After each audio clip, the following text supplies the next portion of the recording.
Good day, sir. I am Julhari D. Abu, and this is my video narrative of learning and reflection. So, the topic that I chose is quiz in the context of social work. So, guide question number 1 is, what was your initial understanding of the topic? So, my initial understanding of the topic is that ito yung proper way to cater or make a line for the people who are trying to get something. For instance, this is yung mga taong nagpipila para may makuha, like for example is yung relief goods, no? Yung unang pagkakaintindi ko dito is something that ito lang yung common, no?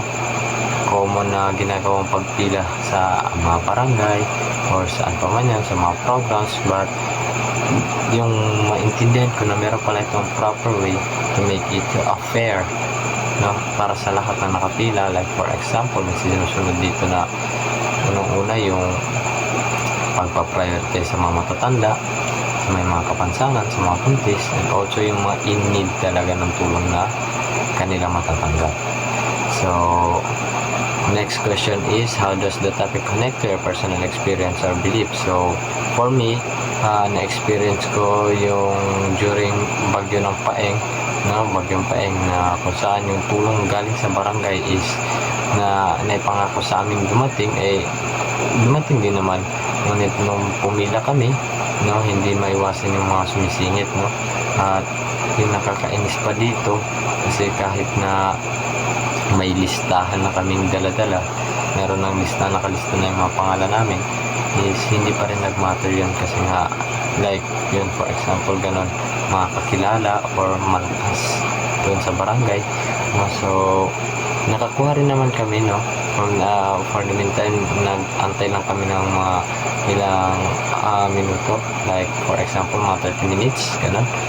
Pero yun lang, medyo natagalan kasi nga nauna pa yung mga kakilala o mga may kakilala doon sa barangay.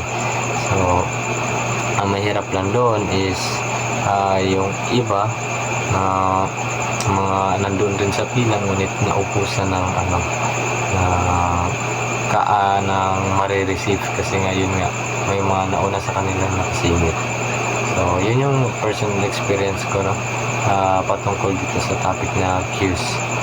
So next question is, can you relate to the topic to any real world situation or current event? So for me, ma-reflect ko ito siya as a proper way to cater or make a line, no?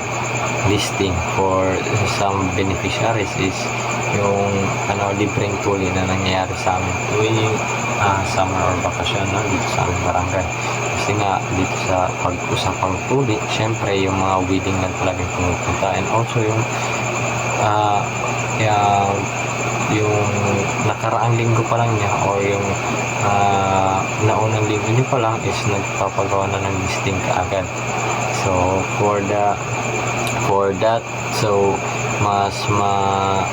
para mas tansya or mas malaman kung ilan ba talaga yung pasok ba talaga sa bilang na pwede lang ma-accommodate yung araw na yun. So for example, ang quota nila is nasa 300 persons lang. So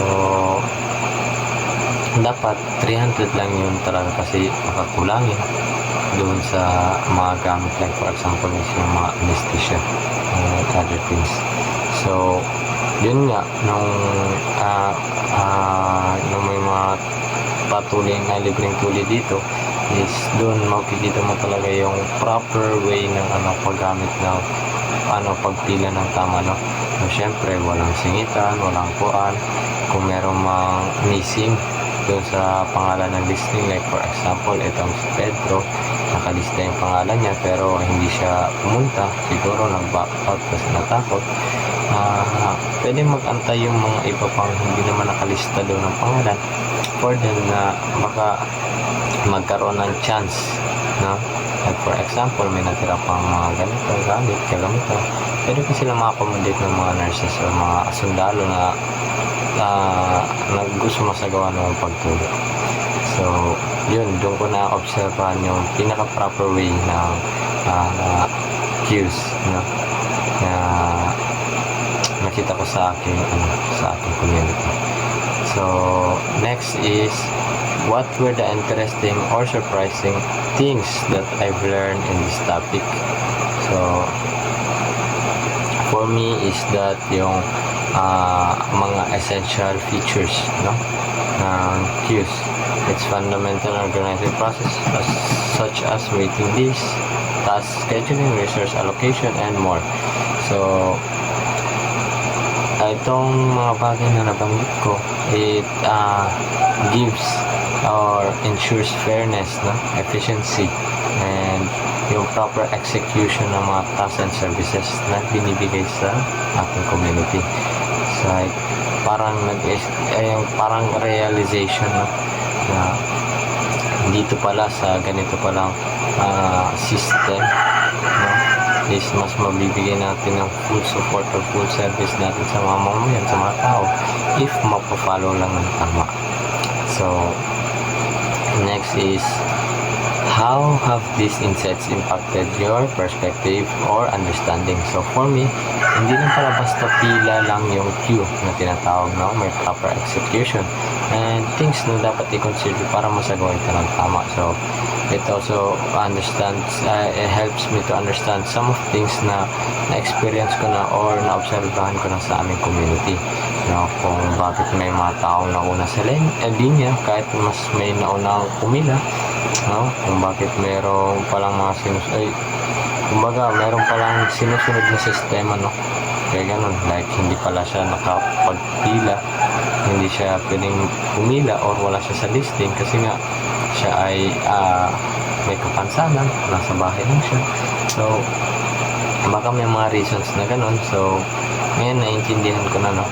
Kasi malalaman mo naman sa tao kung may kapansanan siya wala, or malayo pa lang, kita na natin. Kumaga, hindi siya, pero nakikita na natin kagad, like, for example, ito, PWD dito, nakikita na kagad natin na ito nahihirapan, mapapauna mo talaga siya. Yun, isa yun sa mga na-obserbahan ko na nagagamit rin talaga itong queue na tinatawag sa community. So, next is, how can you apply what you have learned from this topic in your daily life or future studies? So, para sa daily life ko, not to brag, pero gamit naman tong queue na sinasabi sa tuwing magbabayad ako ng bills, pag nasa grocery stores ako, even sa sa sari-sari stores, pag bibili, kung sa tingin ko mas ito, konti lang bibili nito, papunahin ko na to. Ito, nakakatanda, ito, papunahin ko na ito, baka nahihirapan sila sa mga pila na ganyan, baka naiinitan na ito, buntis pa naman, pinapauna ko na kasi I do understand yung struggle nila, no? Tapos mabibilat pa or sakali matatayo pa sila na matagal, no, sa mga pila. So, yun, nasasagawa ko na sa sarili ko yung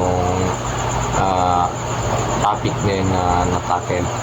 So, and also, para sa akin sa future studies ko, feel ko mas magagamit ko ito sa future studies ko. Like, for example, pag kami na mismo yung meron kami mga activities, like, for example, kami yung mag-hold ng programs or activities, siguro, doon ko magagamit itong queue na sinasabi na dito na yung papasok yung proper way ng pag-cater and forming a line for a fairness, no, na para sa isang community or isang service na may sagawa ng mabuti or maayos, no, nang walang palya at makamtan ng lahat, no, yung serbisyong kinakailangan. So, next is, what are the key takeaways or lesson you have learned from this topic? So, for me, is yung importance ng queue, no? Yung kahalagahan nito sa ating community. Like, kung walang proper na pila, siguro, magpapatay na ang mga tao. Kasi, syempre, ito yung pinaka-proper way, no? Na para masunod natin yung makuha natin yung kinakailangan natin, like for example yung tulad nga sinabi kanina yung relief goods. If walang tamang pila, walang proper way na pag-cater sa mga beneficiaries or yung mga tao na nangangailangan ng tulong, magkakagulo sila dun sa barangay.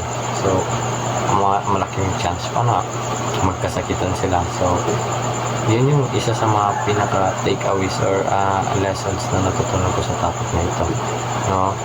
Also, yung mga hindi dapat gawin, like for example, yung pagpa-prioritize sa mga mag-anak.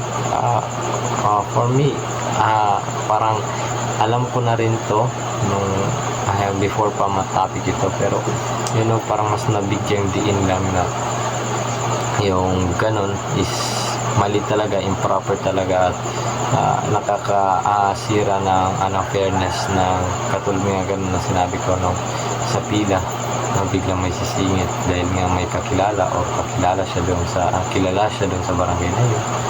So